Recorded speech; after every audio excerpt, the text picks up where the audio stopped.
Hello, everybody. Welcome to the Enough to Keep Going podcast. This is episode number 434 for Sunday, May 17th, 2026. May 17th, huh? Spring then, right? Well, why is my AC on right now? Because it's awfully hot today. That's why. Get a little preview of summer, I guess, kind of early here, but it's supposed to cool off hopefully later in the week. So, but anyways, I digress already. With me tonight, I have two gentlemen here that you probably all familiar with. But first, let's introduce them. DBQ Hams, how are you doing? I'm doing well, nice and warm here as well. AC is running in the background, so if you hear it, that's exactly what it is. Henry Heck, thanks for joining us. Yeah, and of course, Mr. Game Logic. Game, how's it going? Good, man. It's been a good weekend of gaming. Yes, I see. As we'll talk about here in a second with our first segment, main GX stories, and then we'll jump into segment 2 with our main news headlines, and then run it off with segment 3 in a regular round robin rundown, for kind of cleaning up on what we've been playing this past week, or I guess kind of a couple of weeks, because we did have a little bit of a break there because of Mother's Day here in the U.S., but we should be full steam ahead now going forward. Heading into the summer, which brings us up into June, which is I know Game Logic's favorite time of year, with all the directs that'll be coming out soon, at least the first or second week. So hopefully that won't be too bad this year. Let's start with our main GX stories here. Mr. Game Logic, you have a game that you've been playing that I'm very interested in. Looks like on the Xbox Series X, I'm assuming. Yeah, yep, that's correct. I have been playing on my Xbox Series X, the all white digital. And I'm sorry. What was your question, Tal? No, yeah, just talking about. Tell us about the game that comes out next Horizon week. 6. You paid the yeah, you got early access. Yeah, so on that topic, so I think first of all, I'm leaning towards. I've seen some people using the term advanced access, and I think that's the term I'm going to use. Because we have a long history on the show of me being very angry about the fact that like Steam calls early access one thing, Xbox calls it something different, PlayStation calls it something different, and neither of those three terms are what what is going on with this game and what went on with Starfield and other things. And then I will also take umbrage to your guys' use of the term because I did not pay for early access. I paid, as I did with Starfield, I paid for the extra content. And the early access just came along with it. Fair enough. I didn't notice that advanced access wording lately. Is that just like news outlets doing that, or did Microsoft start calling it advanced access now? I saw it with news outlets, and I think it's the same thing. I think it's their attempt to like differentiate right from a game that's in early access, that's for playtesting purposes and getting feedback purposes versus games that go live before before the official launch date. I had a friend, person I hang out in a Discord who said, "Yeah, I'm looking forward to Forza Horizon 6 Peasant Access Day," which I thought was very not very ingratiating term, but I thought it was funny that he used it. And I will differentiate in terms of like there are games that provide like no extra content or provide like extra skins, like which is the equivalent of what they've always done, like GameStop, right? When you order your physical copy, but they provide very little in terms of added content. But then they put a $10, $20 kicker on for the advanced access. And at least today, I like to believe that's not where I'm leaning. This is the same thing I've done historically with the Forza series, both Motorsport and Horizon, which is that if I'm interested in playing those games and I'm confident in those games, which I have been for every iteration except for Forza Motorsport 2023, I have gotten to the point where I just would prefer to plunk down up front, for all the VIP pass, the car passes and all that kind of stuff, and not be nickel and dimed for the first couple of years, because I put 81 hours plus into Forza Horizon 5. I put close to 70 hours in Forza Horizon 4. These are games that I put like over 100 hours in Forza Horizon 5. No, I'm sorry. I put 80 something hours into Forza Horizon 5. I think over 100 hours in 4. The numbers just keep getting bigger. Right. So, these are games that I'm going to play for a long time. So I don't have any problems, plunking down. That being said, I have questions about the content with this game. I've put in, I think, maybe about 6 hours or so in the Forza Horizon 6, and I already have, so I have 50 cars, and I already have the cars, I'm not too worried about because I'm sure some of that's like car pack cars and downloadable stuff. But I do have 4 of the 8 houses that are included in the base.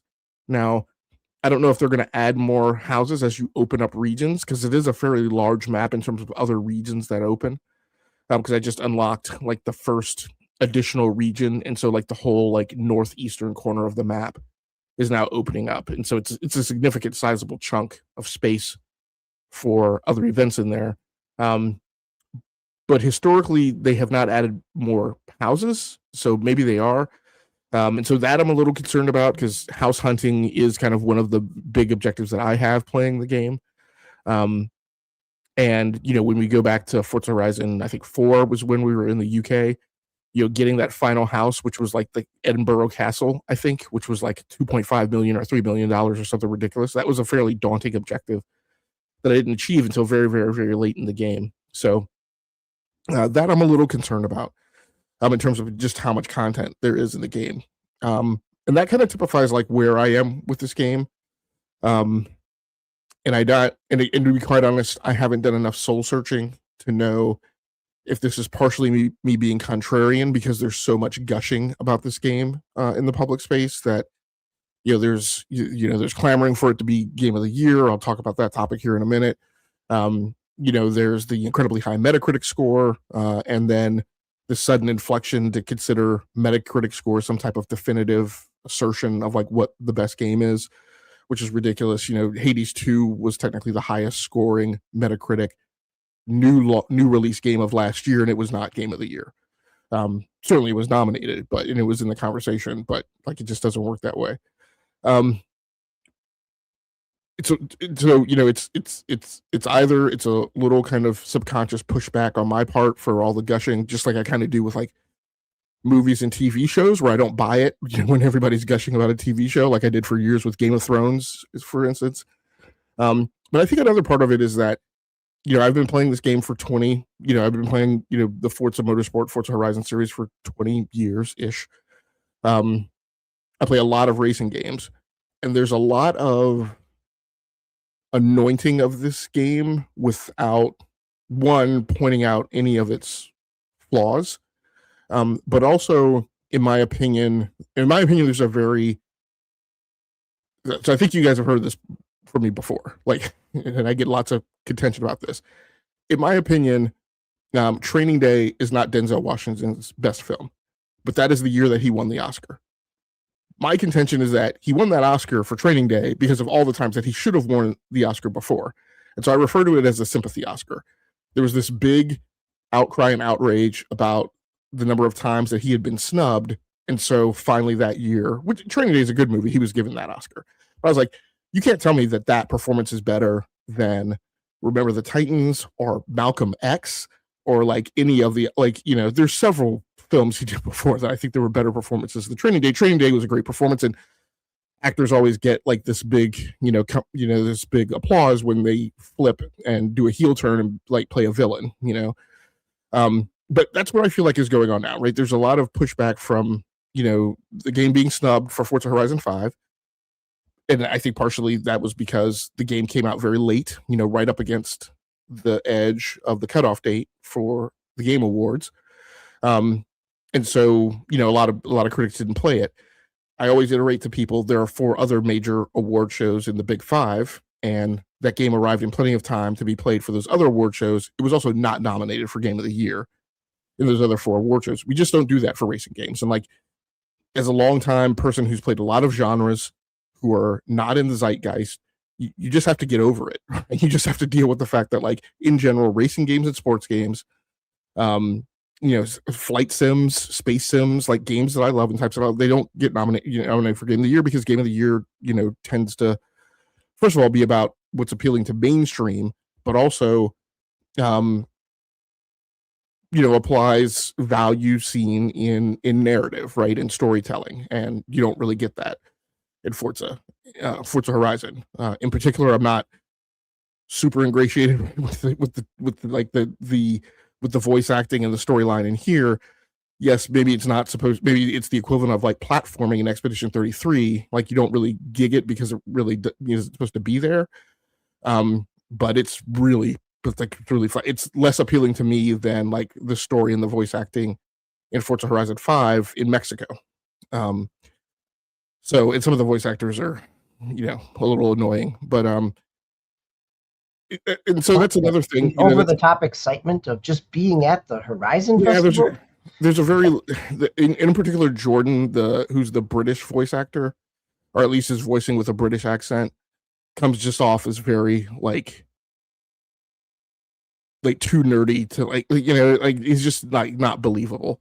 And so here's a criticism and a takeaway that I have for the game is like the game is supposed to be in Japan, and I feel like there is very little like Asian like voice acting, Japanese, like it's very, I hate to use, I'm going to use the term whitewash tonight because I don't have a better like term at the ready, but it's like you're flipping through the radio stations, and this is a particular problem of mine because I do actually listen to a lot of Asian music, and I'm like, there's like no Asian radio like on this radio. Like these are the same British hip-hop pop songs, right, that we've played like in, and I mean I seem to remember in Forza Horizon 5 in Mexico there was at least like a Latin American station, like there was a lot of Latin American music, and I'm like and I keep flipping through and looking for like a Japanese radio station, and I think there's one, but I'm not absolutely positive because I swear sometimes I flip through and I'm like I hit like no Japanese, like no Asian music at all. And then sometimes it seems like there's like one like random like Japanese song on like one of the other stations. So I can't tell if there's a Japanese radio station, right? So that's those are some of like the small things. There have been some improvements made. One of the things that I really like is that even in Forza Horizon 5, they used to charge you some nominal kind of irrelevant fee for fast traveling, like 250 credits or something like that. As far as I can tell, there's no fee for fast traveling anymore. It's just unbuckled. You can go to a house, which is really nice because I typically at the end of every session, which is sometimes very late at night, insist on going back to a house, doing any final tweaks with the vehicle that I'm in, shopping and buying a new vehicle, and immediately like auto upgrading it and putting a new design on it. So it's like the new, right, I have my new ride ready when I come back. So it's great to be able to just fast travel, to get that done and not have to drive all the way back to a house, because sometimes you can be like very, very, very many miles from a house. There's some of the rotation I'm not super crazy about. Like I've like I said, I spent 6 hours. I've seen like 2 tracks that are kind of in my mind what I was expecting to see in a racing game set in Japan. In terms of like, feeling like you were in downtown Tokyo, like at night. I feel like I've only hit that like twice. Whereas like I like in Gran Turismo, like I feel like that's like a significant setting, right? That you hit very frequently. So that's a little bit of a thing. But like I said, fast travel, it's nice that they've knocked that off.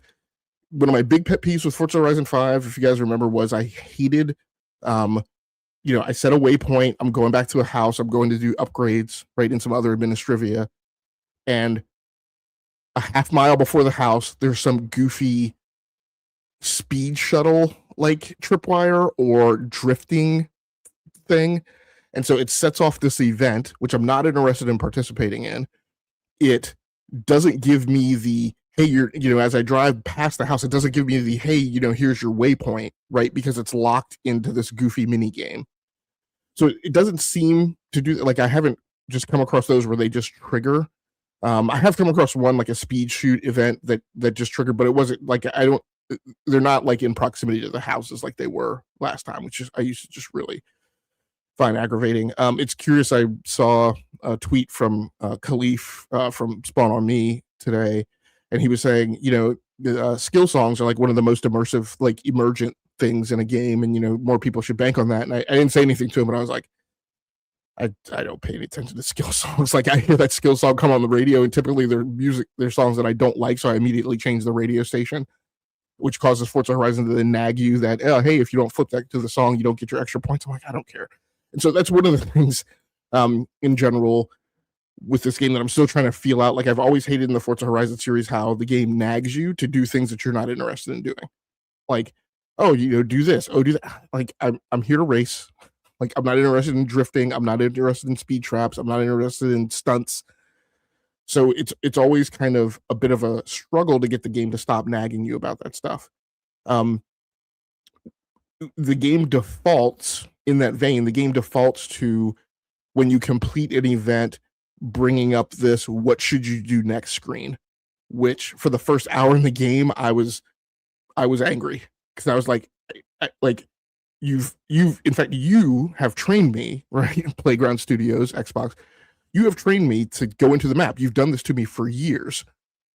Like, don't bother me now. So fortunately you can turn that off, but I mean, it took a significant amount of digging through the menus to find where that option was, so that I could turn it off. Is it similar in that, like, first hour progression? Is it similar to 5 in terms of kind of gating you, giving you kind of breadcrumbs in terms of the different events? Or at what point do you feel like it kind of opens up to just explore and choose the events that you want? Pretty quickly, actually. I mean, minus that, like, throwing that, here's what you should do next screen in your face, like, after you complete, like, literally every single event. Once you learn to turn that off, it really gets out of your face. So there's the typical, like, James Bond intro sequence. Let me have you, like, half race 3 events of, like, each of the different types in the game. And then they do this big flourish when you pull into the first Horizon, center. So there's that. But once you clear that, you're pretty much unbuckled. I had to do one speed thing because it kind of breadcrumbed you to run a speed trap.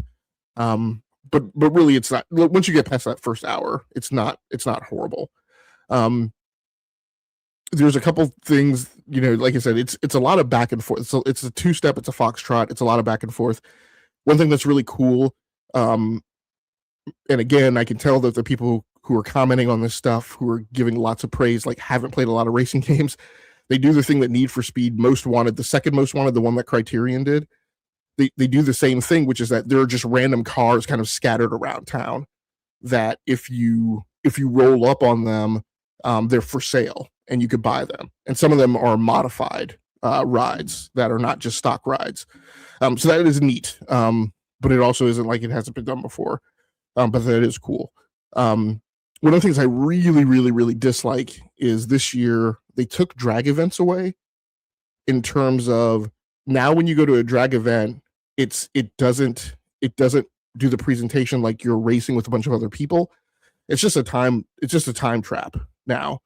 So if you go to the I forget what I call them time traps. I'm not sure if that's what they're called, but if you go to a timed event where you're not racing anyone, you're just racing against the clock to get XP and stuff. It's that type of event. It tells you to line up in a drag stall.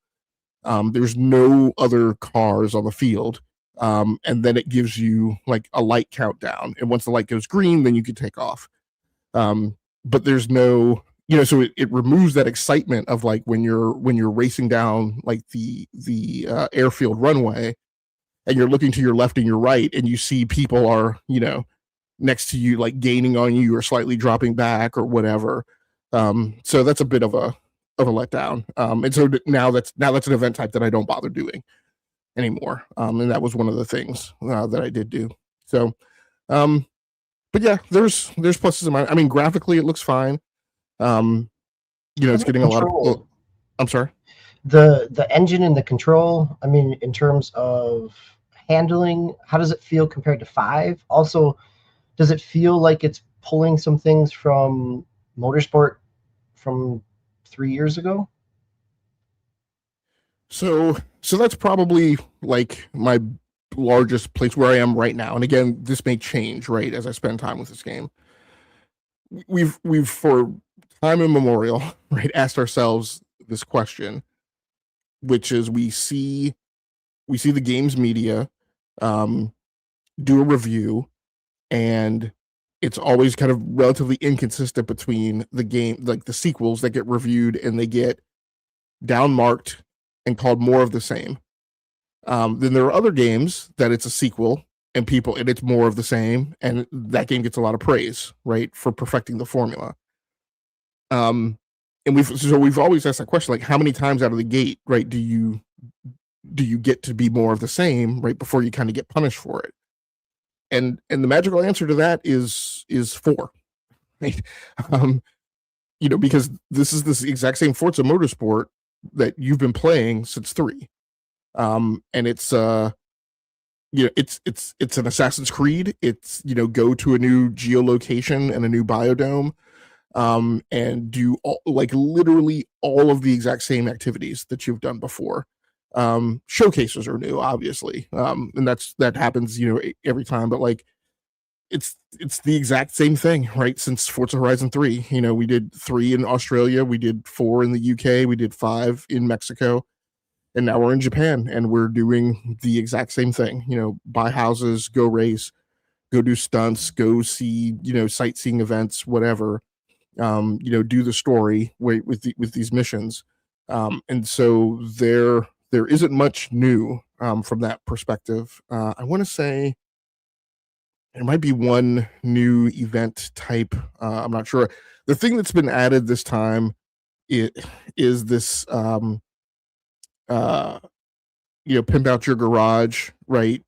Build on your estate type of thing, which again, a lot of people have been giving a lot of praise for it. And I'm like, that's the exact type of content that I don't interact with. It's the same as I said for AC Shadows. I'm like, I don't have time to be bothered. Like, I'm not setting up an estate. I'm not, it's, Project Gotham Racing had this, right? Project Gotham Racing 3 had this where you could kind of play around in your garage, like, and buy things to put in your garage. And you remember you could buy the Geometry Wars cabinet and put it in there. And that was cool, 21 years ago.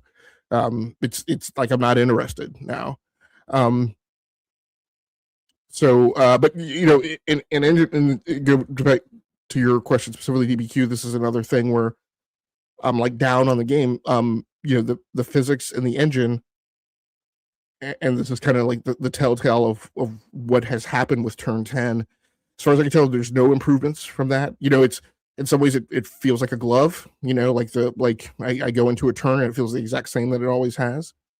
The big problem I have is on console, this game is still 4K 30 in quality mode. And I'm like, it's 5 years into the generation. There's literally been, as far as I feel, 0 engine improvements, right? From Forza Horizon 5 through Forza Motorsport to Forza Horizon 6. What Turn 10 has done is they worked on ray tracing. And so there is that in the game.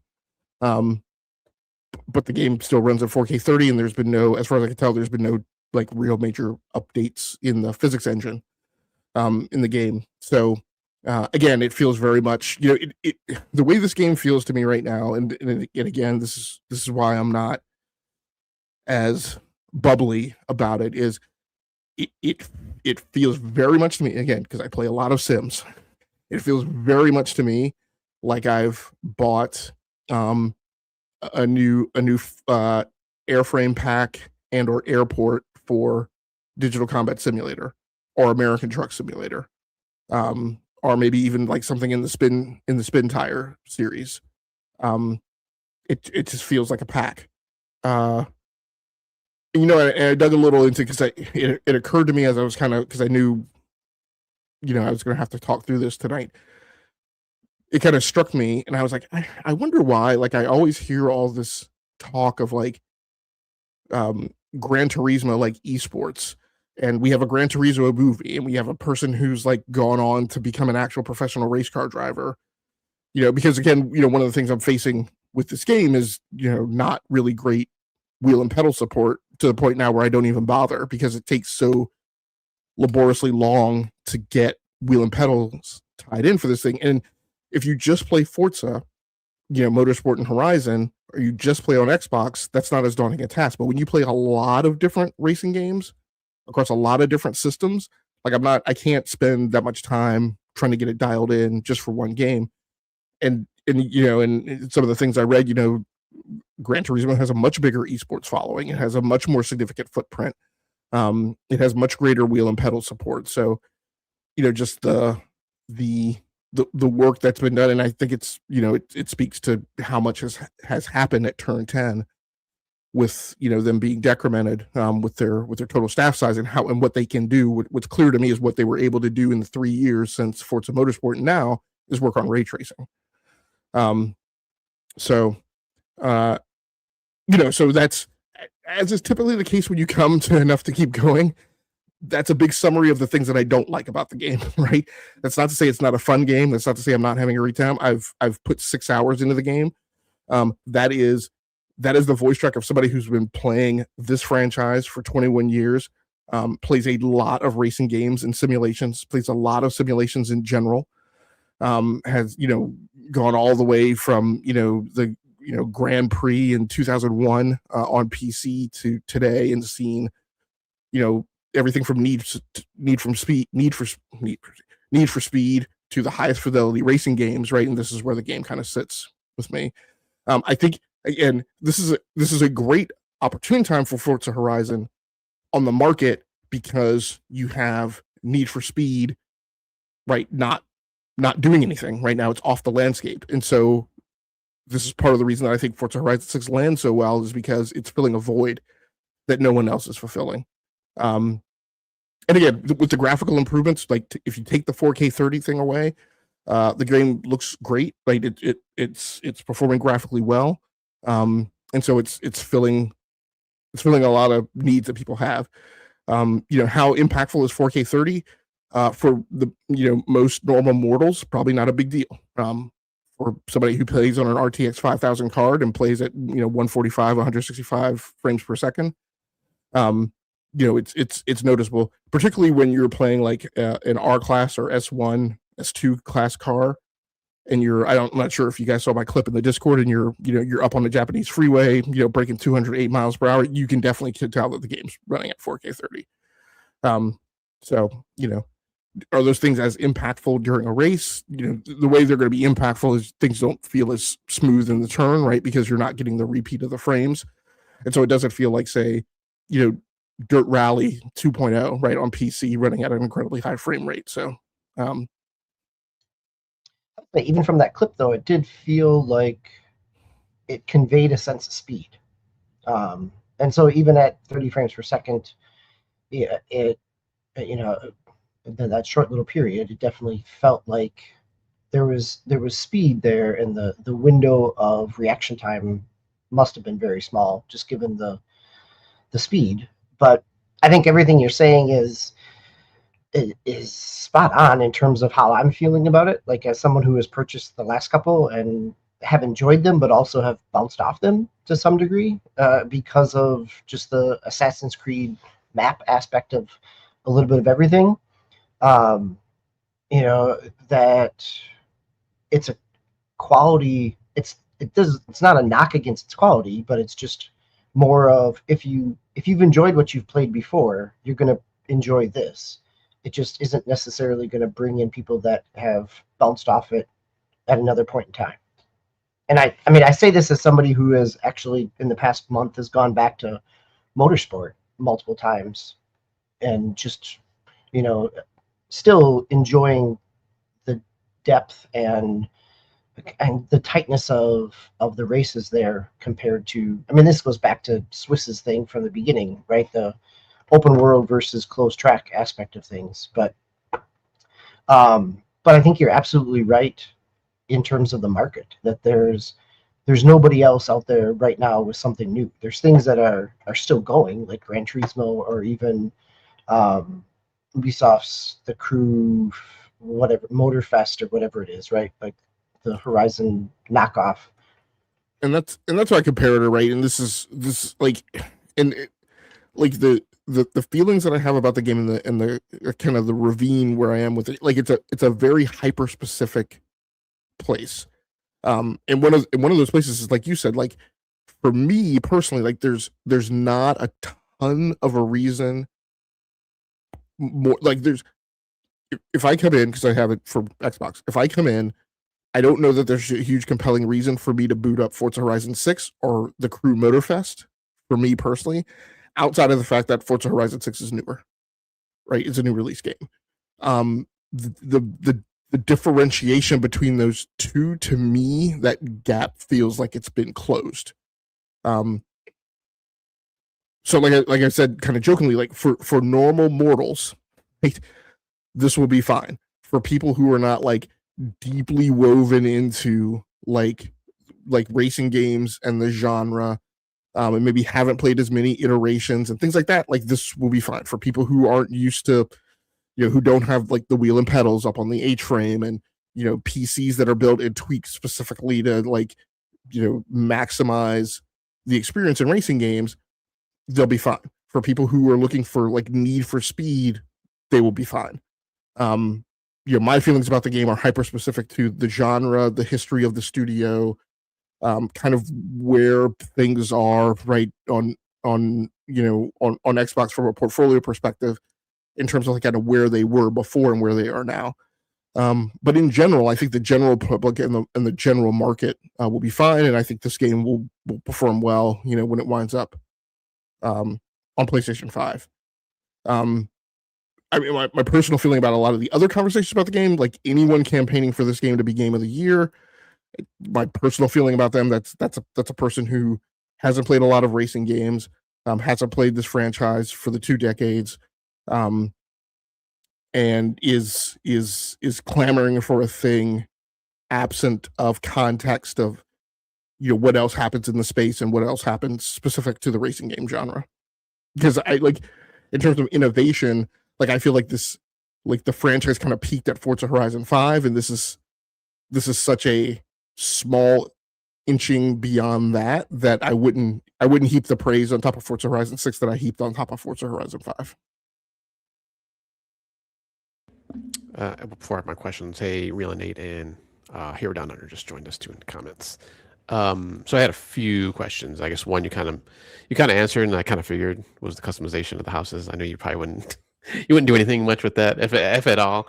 And like I said, like you had said, I think that was kind of touted as one of the big things coming into it. So I was just kind of wondering like how specific now you can get it with it, but I guess I'll have to find that out for myself at some point. Sorry, Tal.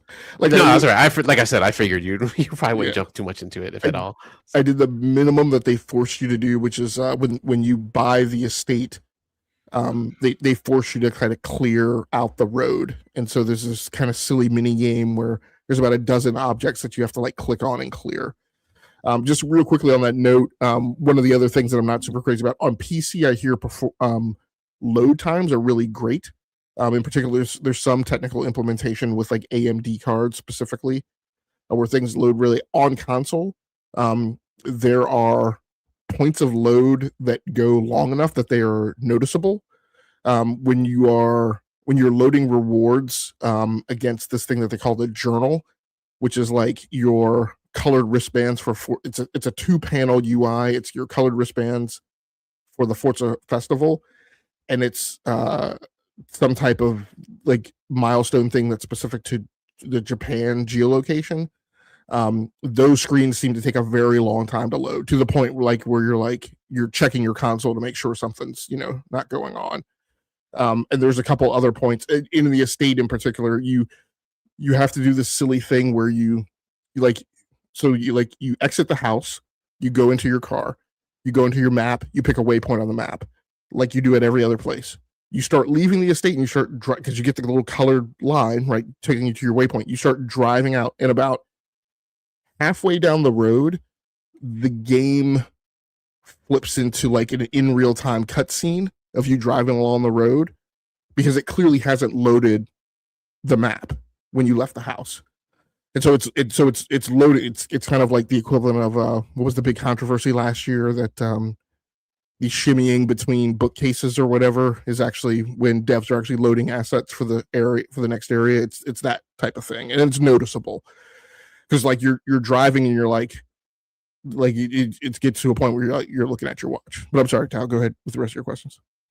No, that's all right. Well, I guess kind of along that while we're talking about the consoles and PC. So, what was the reason to choose Xbox instead of playing on PC, or is it just that kind of came up in your rotation? Baseline, it's just diversification across platforms. But it is also because I wasn't willing to. Well, first of all, because buying it on Xbox on console means that I have access to it on PC via the Xbox app. Yeah, sure. Because of the problem that I had signing into my Xbox account on Steam for about 2 months, my confidence is still not there on buying Xbox games on Steam. I will probably buy another copy of Forza Horizon 6 on Steam when it goes onto like a steep discount. But for the time being, I feel like I've kind of been chained and forced into having to go into that Xbox app because I have very big games in that Xbox app that I I wasn't willing to deal with not being able to play, like Microsoft Flight Simulator or Forza Horizon 5, things like that. So South of Midnight, some other things. So, or actually, I have South of Midnight and Avowed on Steam, but so for now, I just went ahead and decided. Again, this is another big game, 134, 135 gigabytes, right, for download if you've bought all the content. Yeah. So I just felt more comfortable going that route for now. Nice. And then my last thing was that there was like a, I guess, kind of a battle royale-ish type of mode that they had in there. Is that still in there that you've seen yet? Or like a battle mode almost? Maybe not battle royale, but it was kind of like a battle mode. Yeah, that's another thing I have no idea about because I never touched it in Forza. Okay. I have no interest in it. Right. So I don't know if they put it in the Forza Horizon 6. So you mentioned it doesn't do that when you leave the house of Tokyo. So Nate, it's not houses. There are houses across the thing. It is, at least for the one estate that I've unlocked, it is for estates. And that's when you are, because you could tell that it's happening. That's when you drive onto the property and it loads new assets, right? It loads map level assets as you drive onto the estate, because the estate is something you can drive around. It's not like a house. When you pull into the driveway in a house, you pull into the driveway, it shows your car, but you're out of the car, right? And you're inside that little base in HQ. It's not an open environment you could drive around in with its own like in-world assets.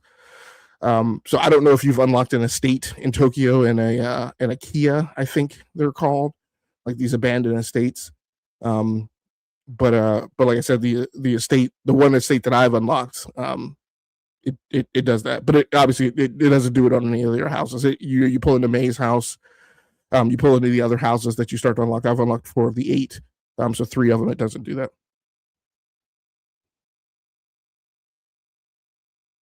All right. And then last thing was you kind of mentioned how, or just in general, like, it's Forza, Horizon, but obviously it's the newest one. As far as like rewards and stuff, is that still kind of like the slot machine kind of like reward system when you get so much XP or whatever? I forgot. I think that's what it was. When you leveled up or whatever, they give you that slot machine kind of thing to get something. Yeah, so you still have the different tripwires that give you a single wheel spin or a triple wheel spin, and then you could spin that to get like extra money or extra cars or outfits, things like that. DB, any other questions or comments on it? No, I was just interrupting as we went. So you were more polite than I was, Tao. No problem. All right, Game Logic, if you want to stay on the mic here, you got a new Switch 2 game that came out this past week also, or last couple weeks. I don't know if it was this past week or not. I can't remember.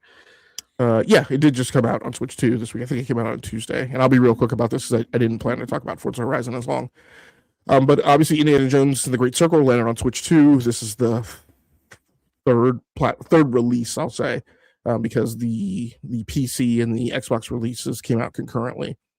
So it finally lands on Switch 2.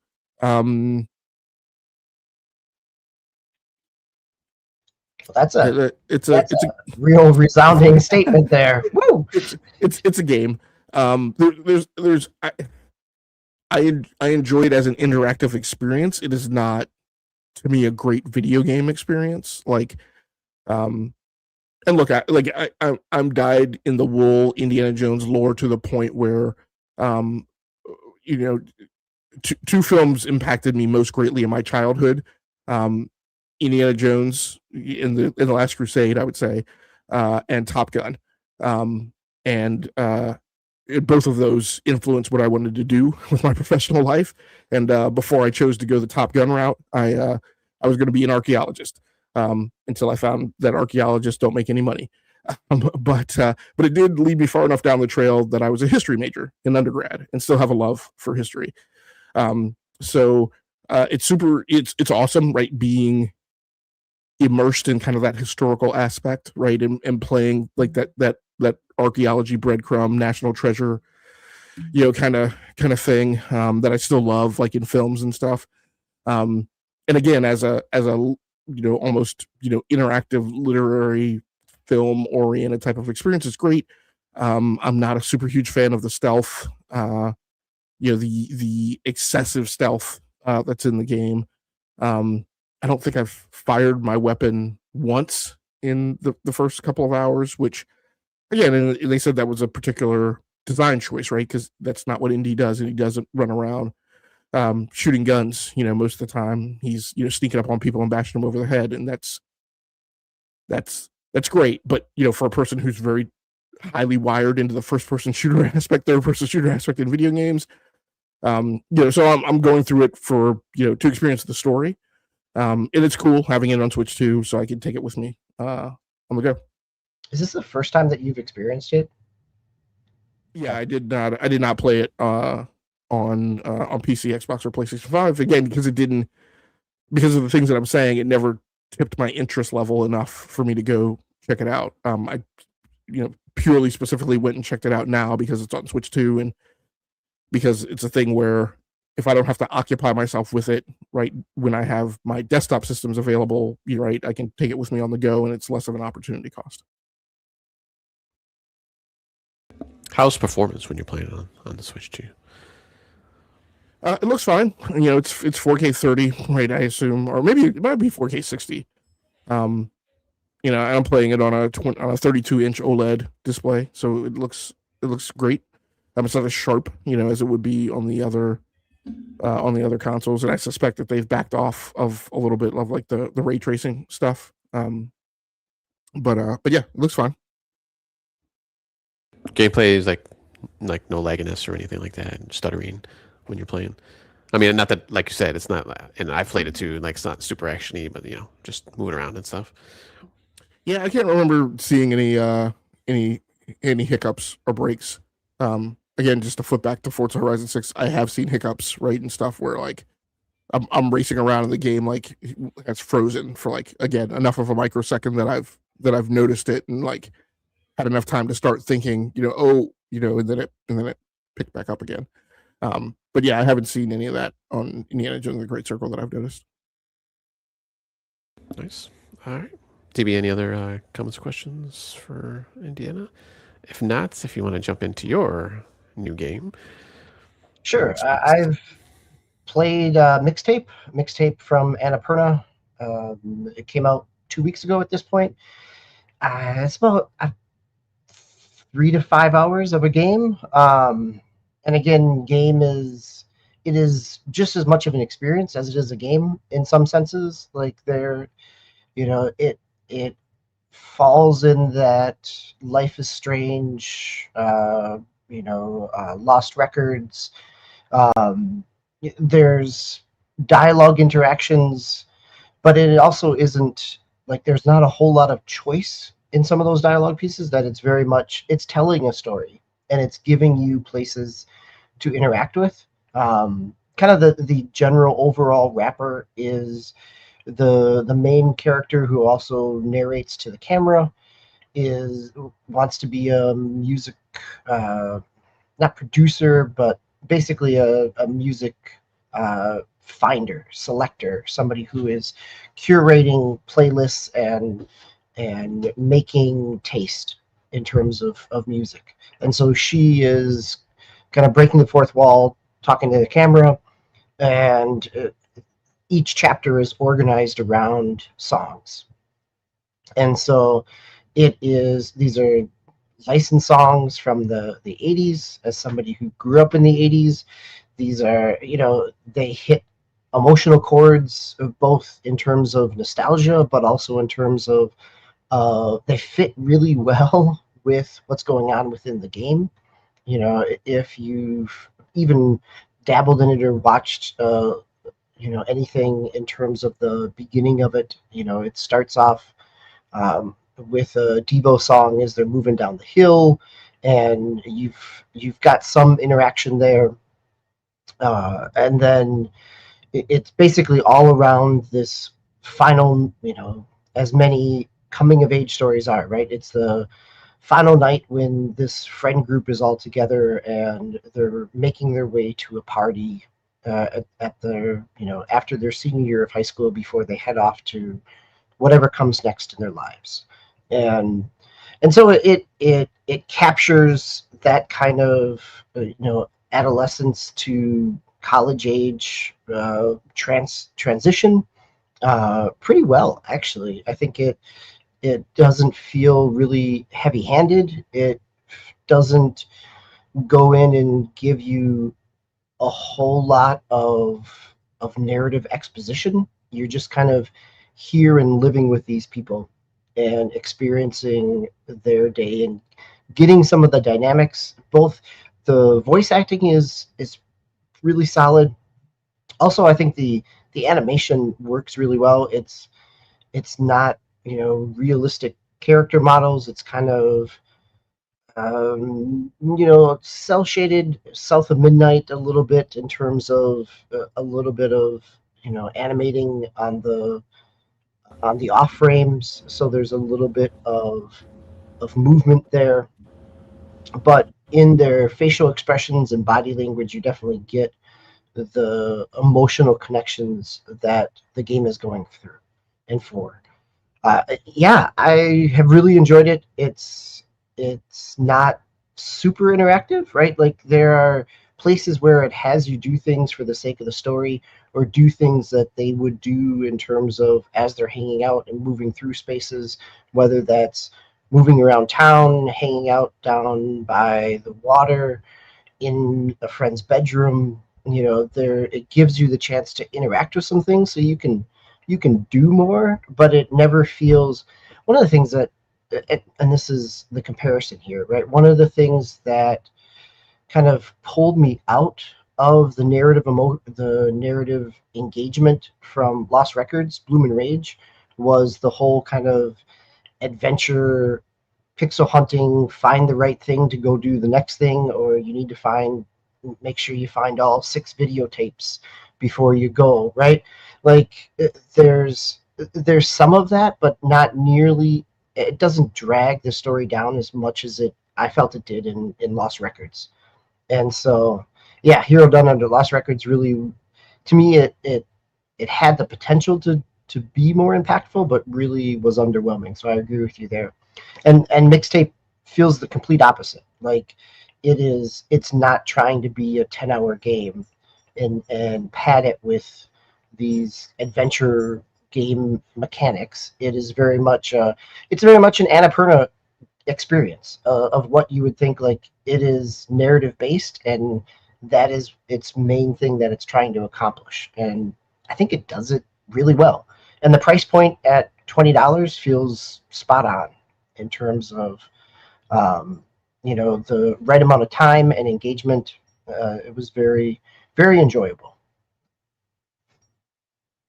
Thanks, Hero. I'm glad. I think if you are looking for something that captures kind of coming of age, teenage transition, and have any fondness for kind of the 80s America, pop culture aspect, I think it captures all those things pretty well. Yeah, go ahead before you ask. Oh, sorry. I was just to say, so are the play sections, are they more just like kind of click around stuff, quick time events, kind of a mixture of the two maybe, or can you free walks places depending on the situation? Yeah, you definitely can free walk, and there are some, it's not like what you would, there are timed some things, but you are moving around.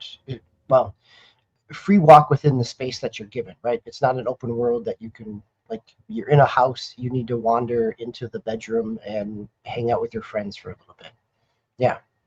And yeah, you know, this is, I'm trying to think of, I think as the chat is saying, it's developer Stray, the developer of Stray as well, right?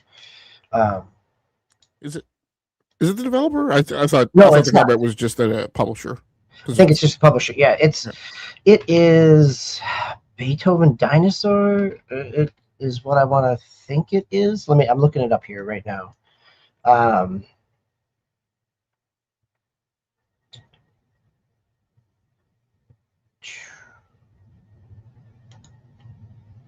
Yeah, looks like you're saying publisher in the chat. Yeah. Yeah, the publisher here. So, yeah, Beethoven and Dinosaur. Yeah, that is the developer. So, Beethoven and Dinosaur. They did. This is what it is. Not Stray. They did the Artful Escape back in 2021. Which I think I remember playing a little bit when it was on Game Pass. I really liked the style, didn't necessarily enjoy the gameplay, and here I think they pare some of that back and nail the style again, but don't try to do too much with the gameplay.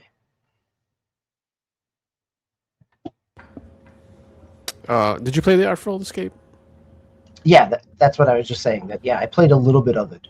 You did play it. Okay, and I bounced off it. Like I liked the style of it, the atmosphere, but actually didn't enjoy the gameplay that much. So here was that in a similar vein, or was that more of a?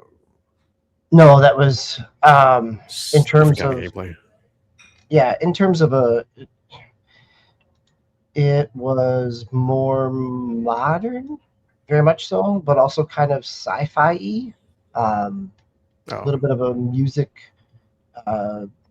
aspect to it as well. I mean, again, a heavy reliance on music, but it was more of you were the one creating some of that music, or it was all part of the narrative versus using it as a soundtrack. Where Mixtape is very, it is exactly what its title says it is. Like this is a mixtape with, it would work really well in some 80s montage movie clips as well, right? It captures that piece. Yeah, I know the music is from what I read too. It's like obviously a big part of it. Is it like and they use a lot of licensed music. So is each like, I don't know, is it like cut into sections, or like how you move through the game? But is it like a different song for each section, or does that kind of set the mood for everything? Yeah. So each chapter is a song, and actually, like you even get. It really is a mixed media in some places. Like even early on, like in between chapter 1 and chapter 2, you get some full motion video clips of the main character is describing what she wants to do, and it kind of pulls out and gives you almost like a little documentary aspect in a 10-second clip. So it plays around it with its media, and the songs are there as tone pieces for what would be a normal game chapter. And so they call it, instead of basically each chapter is a track on the mixtape. Okay. I'm sorry, did you finish it? Did you say you finished, or are you still working through it? I'm not quite to the end. So, okay. But Game Logic, any questions or comments? No. Yeah. No? Okay. Yep. Right. I thought I was going to finish it this week, and like many things, work and life get in the way. So that's right. Well, let's talk about Mixtape in some news as well. As you said, a lot of licensed songs. One of the things that they came out with right away in the beginning was that they're not going to have a streamer mode, and that it is, as I was just saying, that because of how successful and how intentional they are with the music setting the tone, that was right out there from the beginning. But then you have this week where Beethoven Dinosaur, the publisher, or actually Annapurna is the one who's coming out and saying, like other things with licensed music, oftentimes they get delisted. And over time, as those licenses run out. And what this new story here from, where's it coming out of? Dual Shockers. That they have purchased, they as in Annapurna has purchased perpetual rights to the songs, or a perpetual license to use the songs within the game. So it will not be just delisted because the licensing is not expiring. And I also wonder, and I first thought before I saw the story and had been playing through the game, like I liked the fact that what you're getting is not what you get in like a greatest hits of 80s pop or punk. You get some B-sides, you get some, you know, songs that I didn't know. Like I've heard of the band but didn't necessarily know the song. And that also feels very in line with the character who's curating these songs, right? This is somebody who prides themselves and as part of their whole identity is curating music. So of course they're not grabbing the song that everybody else knows, because as a pretentious teenager that would be too easy, right? Like they need to be the one that well, yes, but have you listened to track 5? Oh, that's the one, right? Like we've all experienced those people in some ways. But again, it doesn't come off as condescending. It is just part of who this character is that she dives in deeply into the music. So yeah, so it's nice that it won't be delisted, because it's a really cool experience that I think has the potential to resonate with a lot of people, even people that aren't necessarily big video game players. Like this is something where there's not a couch co-op, but it's easily one of those where you could pass a controller around, or you can be playing with friends and experiencing. It's a short enough game if you're sitting around for a night or two, and you could finish the narrative if you're, instead of watching a movie. I think that it has the potential to resonate in that way as well. Yeah. Hey, baby boy. Thanks for joining us in the comments. So, do they play like the whole song, or is it just like half of it, a quarter of it, or like? Have you noticed? Well, for Is it most always in of the background, just running? yeah. So sometimes it feels like that song loops. Like if you are spending long enough in a section, that song keeps going, right? Like it doesn't just trail off and you're still left. Like that song is basically the background of that chapter. So I guess it depends on how quickly you move through a chapter, but for the most part, it feels like it's at least the whole song, and oftentimes looping, because those chapters are, and it fades out and it'll come back like as dialogue comes in, and it comes back. So it doesn't feel like, and in some ways, one of the things that and this is a personal experience for me, like when it loops, because I now know the song, like if it wins a song that I didn't know, like now that I've heard the song, I'm even more into it the second time, because now I'm, I understand, or at least I get the beats of the song and know where the song is going. So that's a nice piece of it as well, is the familiarity that creates. Yeah, because I know they mentioned that they paid extra obviously for the perpetual license, but is it really perpetual? Like because even in some different articles I was reading, like it was like, okay, like maybe they'll have it for like a decade or something, which okay, obviously that's not going to go on forever, but it's a long time though. But obviously in some other games that hasn't happened, and obviously they are delisted, like they mentioned, and even there's another game that I just saw this past week. I think it was the Lego racing game, 2K Drive, Yep. I think it was. Yep, And 2K Drive. yeah, and they're speculating that not so much the music, but like I guess they have like real world cars in that game that you can build or make or whatever. Sure. So I mean, going back to Forza, that's why like Forza 4 is no longer in the stores, right? Forza Motorsport 7. There's a history of delisting when some type of licensing runs out. So yeah, I mean, there's some pretty big names, right, music wise in there. Like I thought I saw Smashing Pumpkins is in there, and yeah, maybe I think Devo. Which okay, Devo maybe is not huge, but no, but they're big names, but not necessarily big songs. And I think that's where potentially, the licensing fees. This is not Guitar Hero trying to license the big song that everybody wants to play. It's more of smaller, lesser known tracks sometimes. So nice. All right. Game Logic, anything on this article? Nope. All right. You want to jump into our next news story? Some more Forza Horizon 6 news here.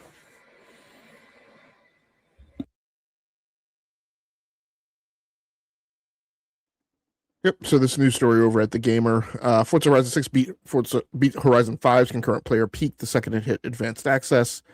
So basically, the article goes on to say that about 120,000 people jumped on to play Forza Horizon 6 on Steam when it released into advanced access. Of course, on top of that, there are obviously people playing on Xbox and playing in the Xbox app on PC. So, I mean, probably a good chance that, I don't know, maybe this game was close to 200,000 concurrent players when it released. I think, to go along with the things that I mentioned, in kind of my early impressions of the game, we're at a moment in time, right, with the Forza series franchise, Forza Horizon, more specifically, because Forza Motorsport kind of is really never, no more.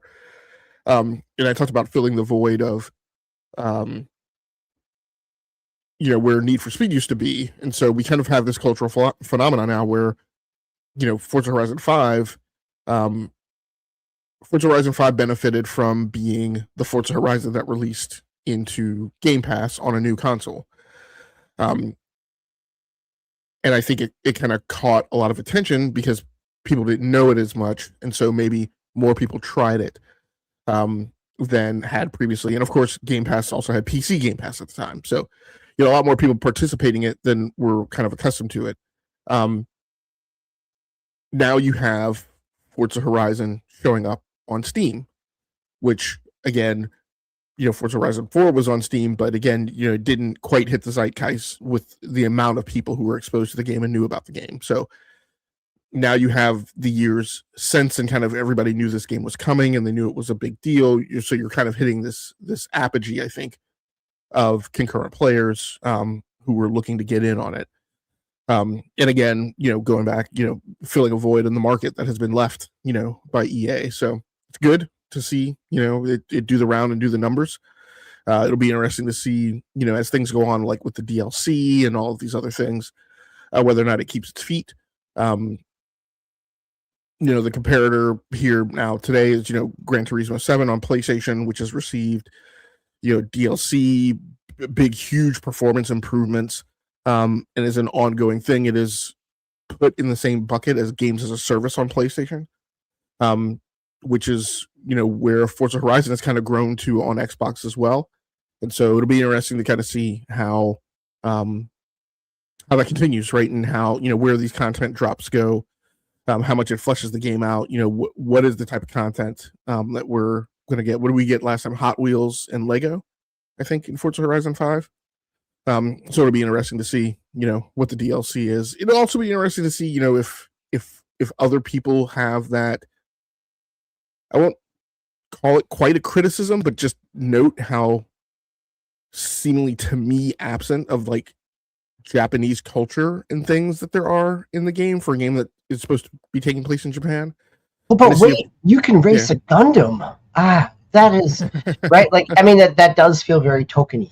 In terms of, I think your read is right. Like, if you're not seeing it and it just feels like there's a few touch points, similar to Nate's comment about Mixtape, right? Like, it's an idealized version based on movies and TV more than it is, it's just like saying Karate Kid was everybody's experience in high school. Yeah, I mean, when you guys, when it hits, regular access, and you guys are like, you listen to the game and listen to how anglicized the voices in the game sound. Like it feels like even the characters that are supposed to be Asian, it feels like they were auto-tuned, right, to sound more like it's weird to me. And it's weird in a way that it starkly stands out. So I'm interested to see if that feedback comes back to them, and if there's more of an attempt to kind of get that. Like I really, quite honestly, like I don't know that we should get Lego and Hot Wheels, right? Those are Americanized, right, IP. Like in this game, like I feel like we should get more content that really grounds us in this notion. Like this whole notion of like Japanese car culture seems like very, very, very, very, very, very like surface level to absent in what I've played of the game so far. So hopefully that immersion will continue with a lot of the people playing it, and as more of the people, quite honestly, get access to it in other regions, it'll be interesting to kind of see what comes out. But it's good to see the game doing these numbers. DB, were you going to say something like you were going to come off? No, I was just a point of clarification that Lego was for Horizon 4 and Hot Wheels was for 3 and 5. Yep. Okay. Gotcha. But I think Game Logic's point of there's so much that they could do for DLC that isn't based on other properties. Like they've gone to those wells, and there's a lot that they could tap into in terms of Japanese culture. And go back to the kind of the numbers in the article for a second. Then they mentioned Forza Horizon 5. Did that release the same day as consoles originally, or was that later on for Steam? Do you remember? I think the Steam release was day and date. I don't think it was day and date. I don't think it was. I don't think it was. It could be. I don't know exactly what date they started sending their stuff back to Steam, because remember, Xbox games were not on Steam for a very long time. So I don't remember exactly when they did, or if that was synonymous or after the Forza Horizon. In Steam, it shows up as November 8th, 2021, which seems pretty much day and date with when it was. Okay. For some reason, I thought it didn't come out at the same time, just on Windows PC, whatever. Yeah. Sort of I know 4 didn't come until later, so 5 I think might have been the first. Maybe that's what I was thinking of. Yeah, it came later. Okay, cool. All right, let's jump into our next news article here. So we like to go through our charts, our monthly charts and such, and not just the US. So we like to kind of go around the world. And I picked this one up from Nintendo Life. It's been on other sites, I'm sure, too. These are our Japanese charts for I think this is actually from April 27th to May 10th. So we have Tomodachi Life overtakes Pokopia, as the best-selling 2026 release in Japan. Famitsu's weekly physical hardware and software charts are in, and it's a bumper. One we're covering 2 weeks worth of sales thanks to Golden Week, which I'm not sure. I was going to look up Golden Week. I don't know if you guys know what that is exactly, if that's like a sale thing, or not really sure what that is. Always, there's for the last decade or two, there's been sales around Golden Week. I don't know the cultural history of Golden Week enough to speak on it. Okay.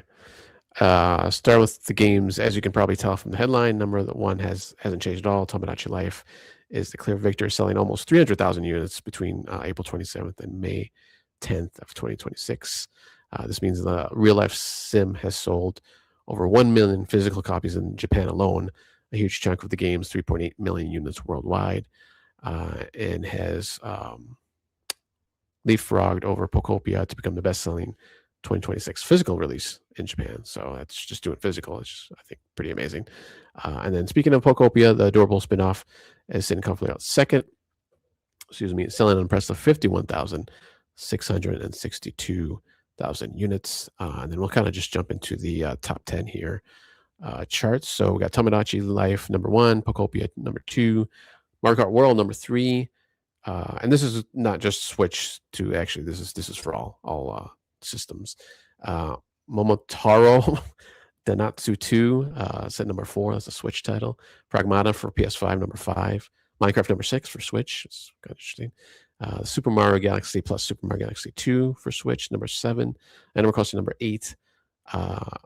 Animal Crossing New Horizons Nintendo Switch 2 edition number 8 for Switch 2, obviously. And then the regular edition for Switch is number 9. And then Super Smash Brothers Ultimate's coming at number 10.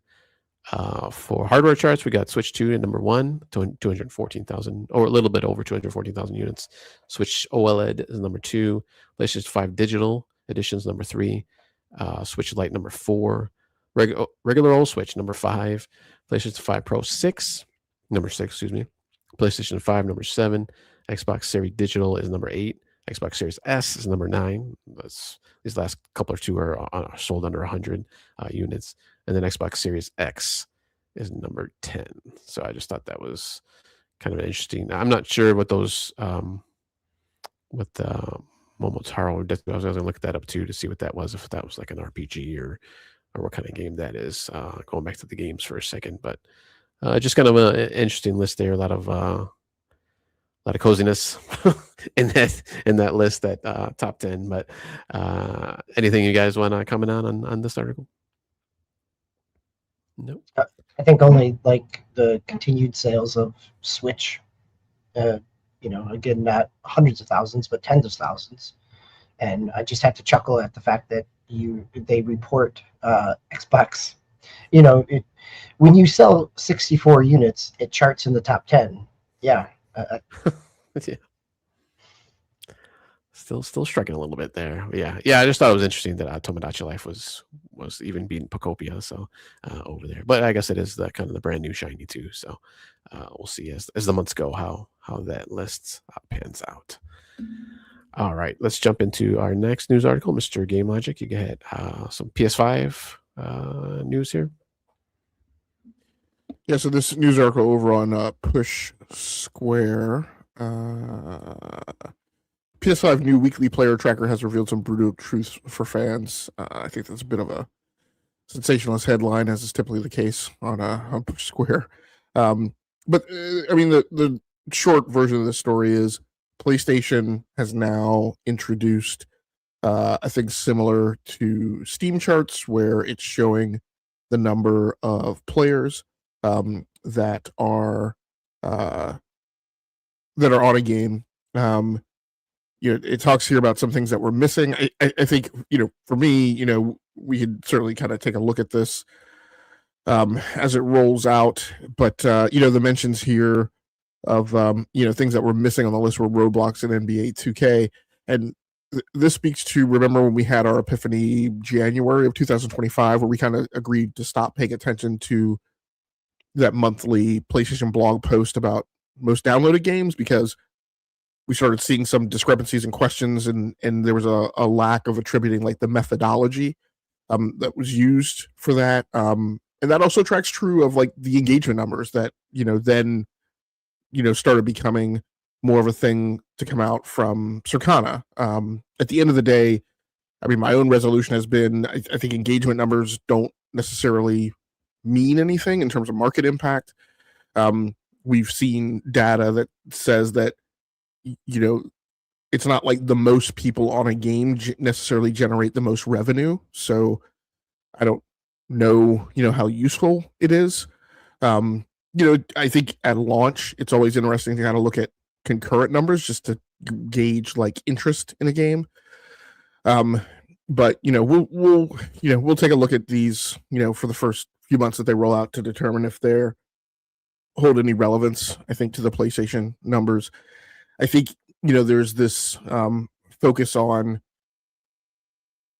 because there's been such a back and forth and flip-flopping about the feeling on exclusives, since, Xbox decided to stop doing them, and now there's ad copy that hints that they're reconsidering it, which I think is a false flag operation, but people seem to feel more interested in exclusive on Xbox. But I think it currently, like many things that have kind of come about in the last 5 or 6 years that I don't like understand as far as them being like real or relevant.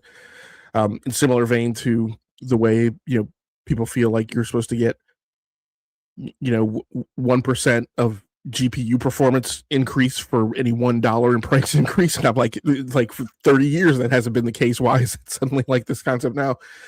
There's this over focus on attach rate for, PlayStation exclusive games and PlayStation first party games in, on the platform. And I'm like, I don't think that statistic has the relevance that you guys think it does. So I'm a bit concerned that like these numbers are going to come out and like, again, people will extract the significance out of them that it isn't really correct. But we'll see how it goes. I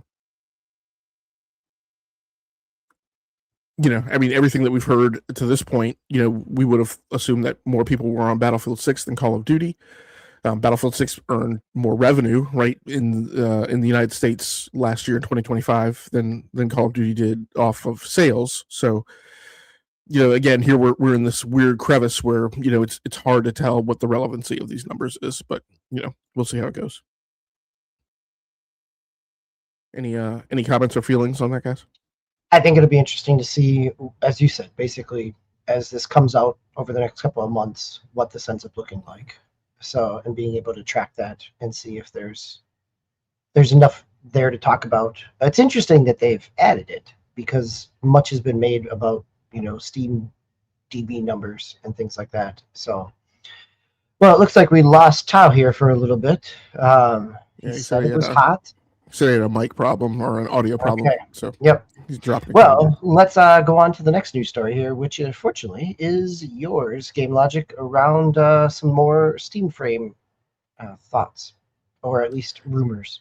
Yeah, and I picked this one out just as a kind of representative of a running theme that was present last week.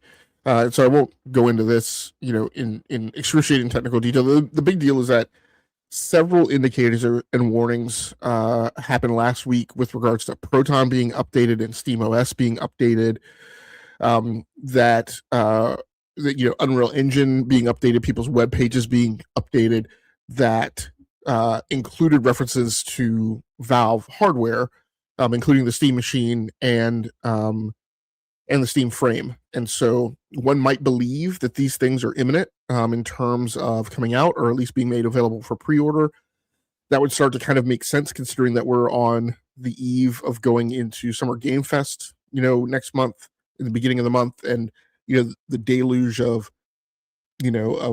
shows and news stories and releases and things that'll come out, kind of fleshing out what the rest of the year is going to look like. I don't necessarily know that these things are coming out. It may be that firm release dates for them may get announced, because if you look at the game release slate for the rest of the year, kind of starting in the month of July, it gets really, really, really paper thin, to the point where we don't really know what's coming out, right? August and beyond, it's like a number of games or have release dates that you can count on one hand. Now, a lot of that is because Grand Theft Auto 6 hasn't announced when it's coming out, and so everybody's playing things close to the chest until they see what that is going to look like. Of course, Steam Frame and Steam Machine have nothing to do really with Grand Theft Auto, unless Valve is looking to kind of avoid that same time slot. So, or maybe they're looking to get Steam Machine and Steam Frame out ahead of that time, because we assume that there's going to be a big whoosh, that goes along with Grand Theft Auto of the sale of additional consoles. So maybe Valve's attempt will be to get that out like months before Grand Theft Auto arrives, so that they can hopefully sell as many as they can before people, want to buy consoles to play Grand Theft Auto. So we'll see how it goes. But I thought it was very interesting that there was kind of a big amount of volume of things that were released last week at the developer level that made reference to and gave indications of Steam Machine and Steam Frame. So, they're clearly, in my mind, they're clearly not waiting till 2027, as they've asserted, right, that the thing is coming out this year, and it may be coming sooner rather than later. Yeah, I think I'm very interested to see what happens. Like, it makes sense as they're kind of backloading and pushing out code. We'll see what that ends up looking like. Tile Master, glad to have you back, just in time to move into our third and final segment. Yes, sorry about that. I had some technical issues. Should be back up and going now. So let's move into our regular round rundown and round robin. First couple games I have that are up here, they're mine. Kind of going back to a couple of games I've been playing earlier in the year. First one is Battlefield 6 Redsec. They just now, this past week, started their season 3, which I thought I had already started, but evidently it didn't. I was wrong. So they have a new map in just a kind of the regular battle royal mode, and then I'm not too sure what actually has changed in Redsec, which is their their multiplayer mode. And then in the Redsec, in the battle royal mode, I've seen a new vehicle. It's kind of more kind of like a transport, like a heavy transport kind of a vehicle. But other than that, I haven't really noticed anything else. Maybe there's some new guns or so. I don't know.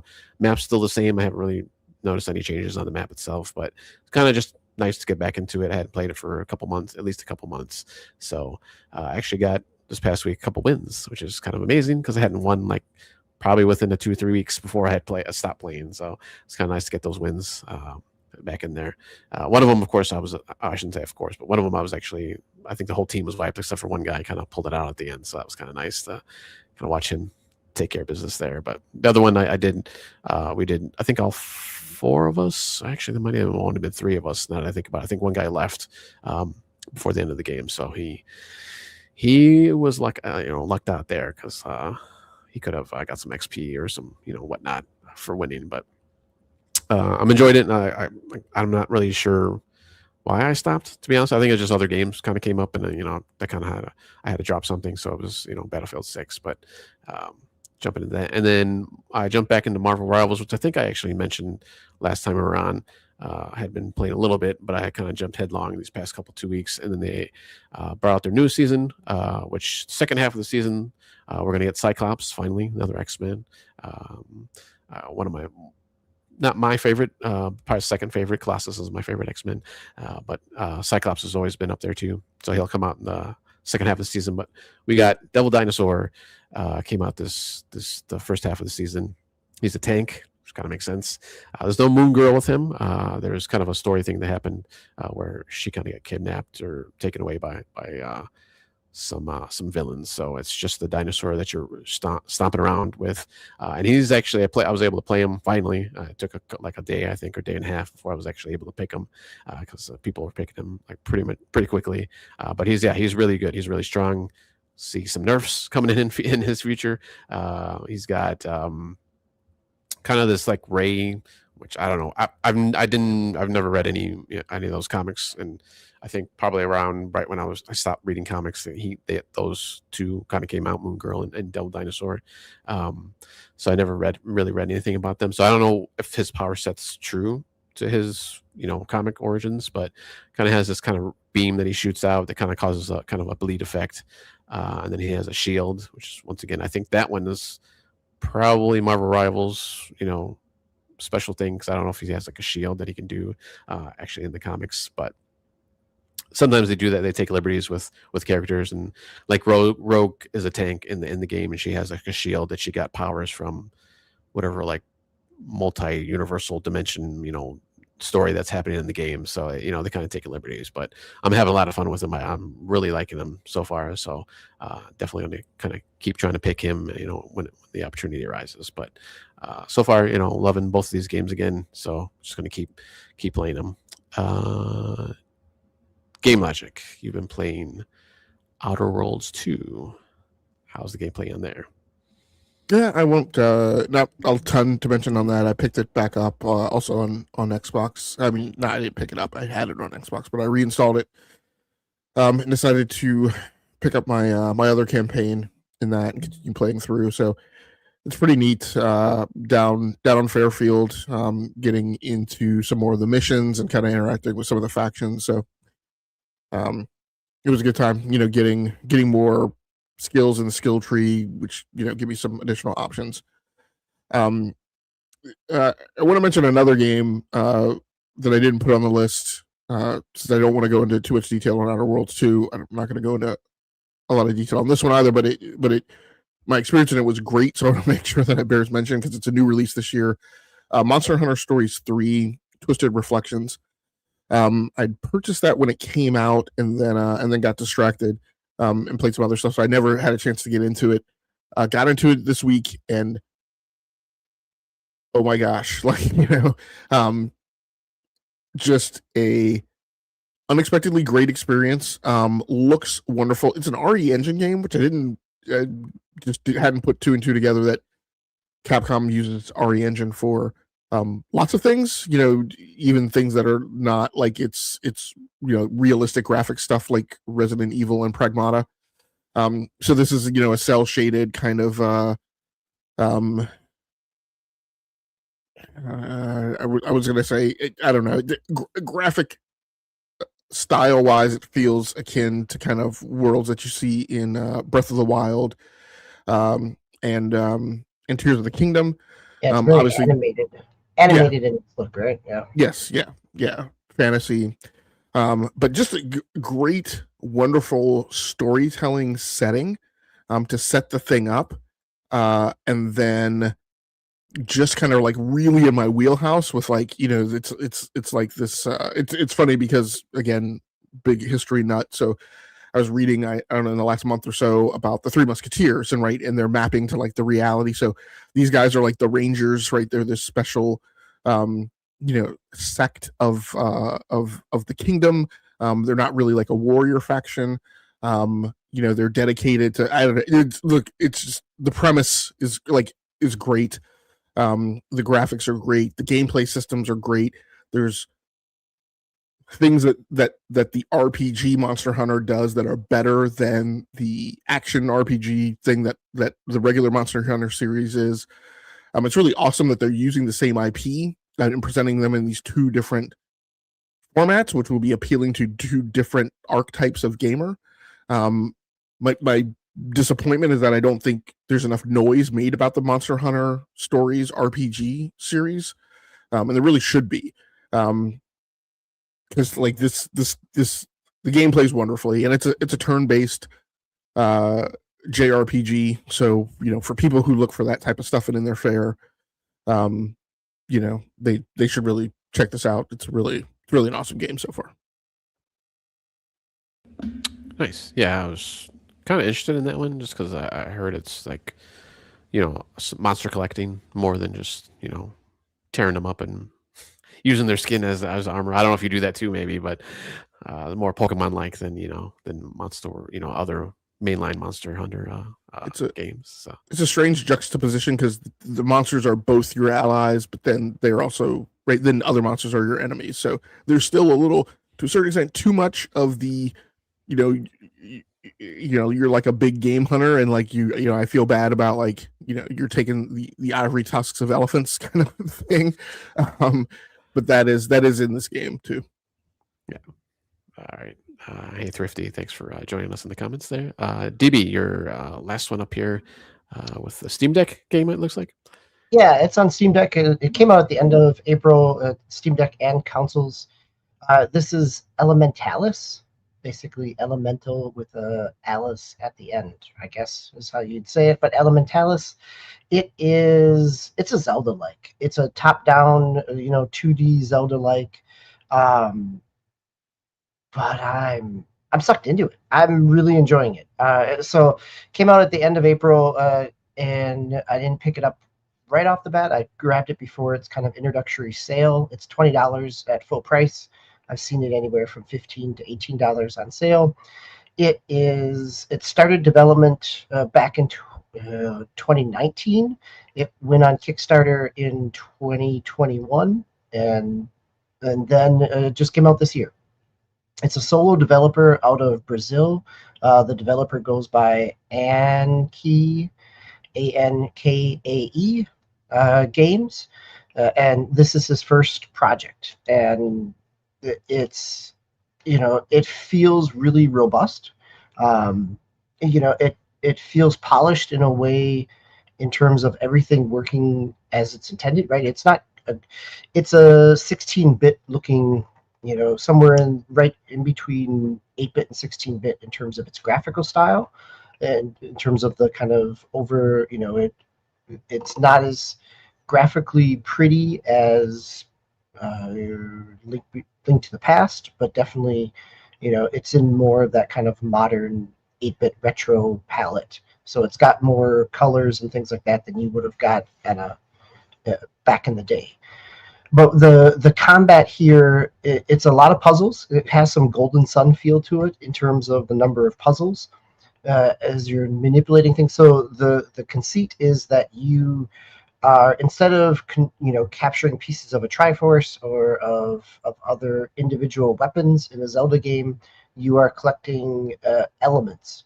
And so as you collect those elements, you can use them both to solve puzzles, but then also in battle. And so you're moving through there's 7 different biomes that you're moving through. fire, water, wind, ice, earth, lightning, and rock. So your standard kind of video gamey elements, right?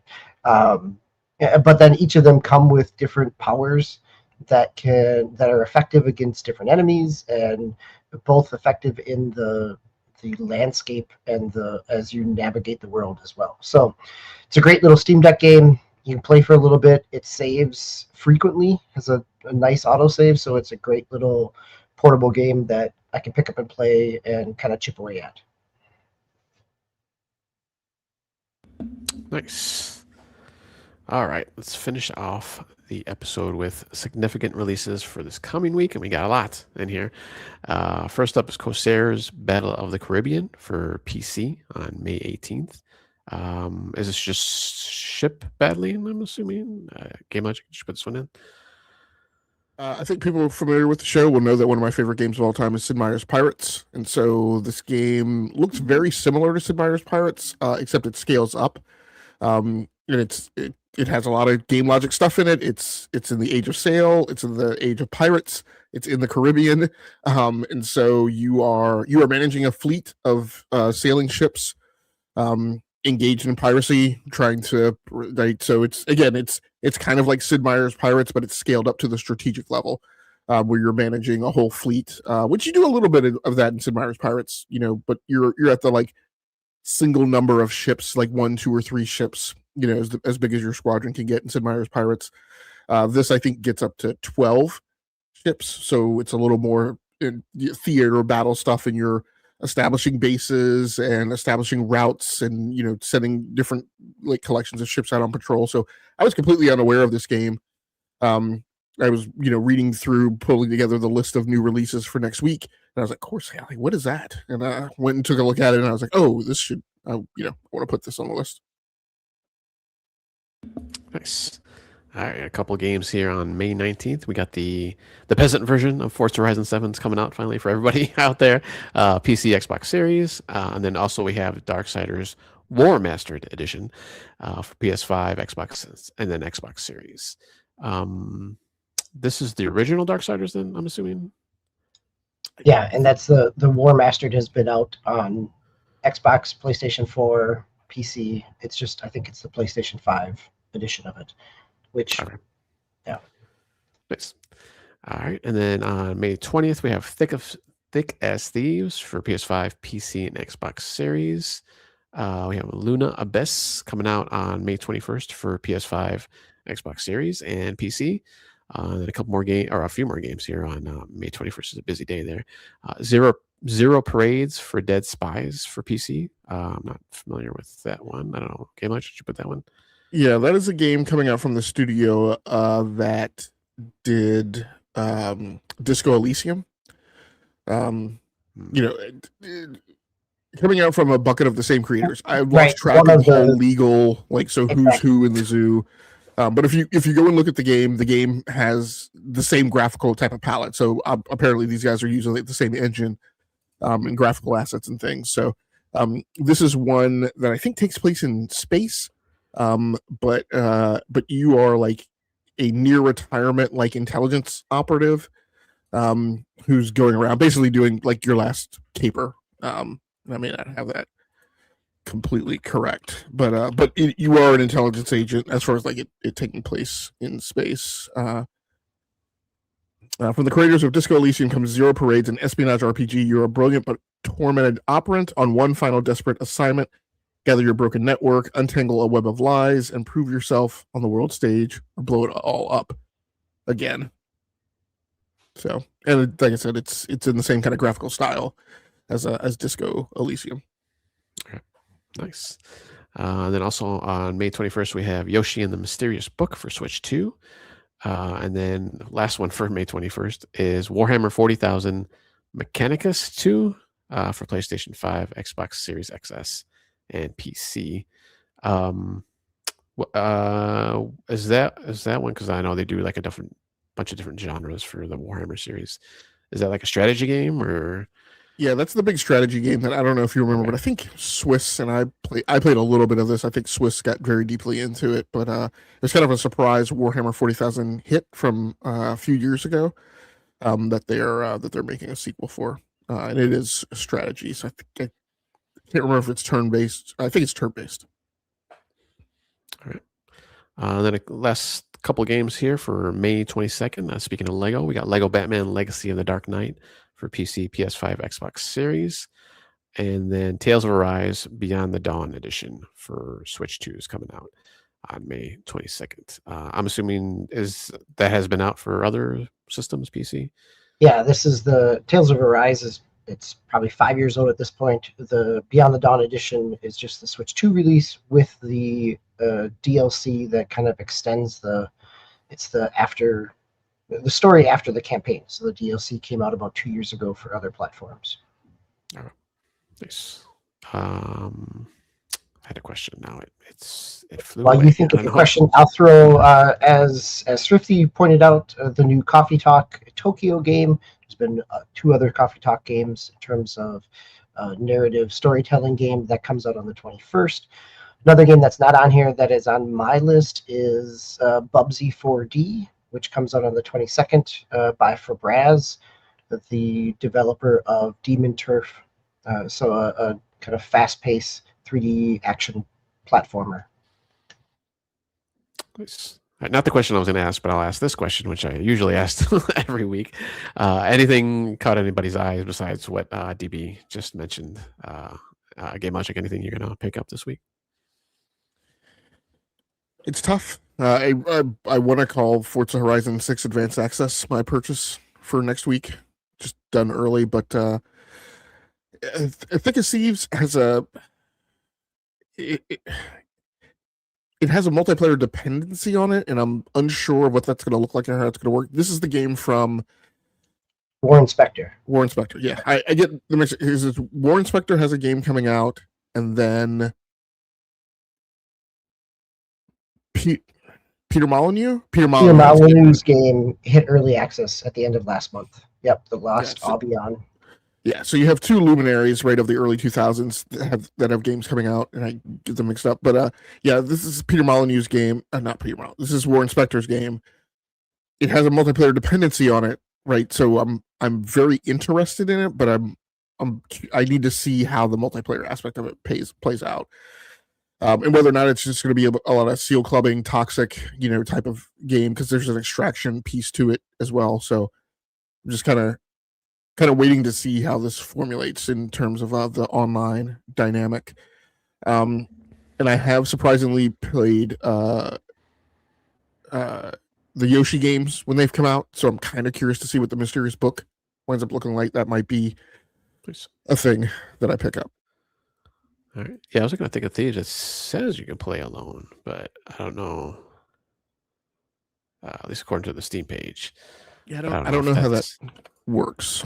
Yeah, because supposedly as you drop into this environment, it's a heist game, so you're going in to steal something, and the whole point of like how competitive it is because there's a PvE aspect where there are guards and people in it, but then there's a PvP aspect of it in terms of like there are other players in the game also trying to pull off the heist. And so I haven't bought off that won't be just entirely chaotic, because like if 12 people are like in a map all trying to go for a thing, like at some point there's got to be a piece where they're kind of like people would think to try and work together, right? But then so I don't know exactly how that's going to work. So I'm super curious at the design. I'm just waiting to see and hear examples of like how it works. Nice. Yeah, and DB, any other games on this list that you're looking to get? I'm really interested in Lego Batman, just in terms of the Arkham combat, but it also feels like it's a WB game, so it's going to hit a sale within a few months. So, yeah. You're the new Ubisoft. There's going to be a sale. Especially depends on how the sales go right away. So, for me, I'm probably going to get Forza Horizon 6, or at least probably get Game Pass just so I can try it out. Although I was looking at that Luna Abyss, that kind of looks kind of interesting too. Kind of first-person single-player action game, kind of bullet hell. So looks pretty cool too. So I don't know. Maybe I'll pick that one up too. We'll see. We'll see what happens this coming week. But that is it for episode number 434. Gentlemen, any last words before we head out here? Nothing? All right. Thanks for everybody who joined us in the chat. Thrifty, here we're down under Nate, Baby Boy, Henry Heck. I think he was in there too. If anybody else joined us, thank you. Once again, DB Game Logic, thank you for joining me tonight. Mr. Game Logic will be primary host next week with DB and myself as co-pilots. So please join us once again next Sunday around 8 p.m. Eastern time is when we usually try to do our shows. So for all of us, please take care of yourselves out there, play those games, and we will see you next time.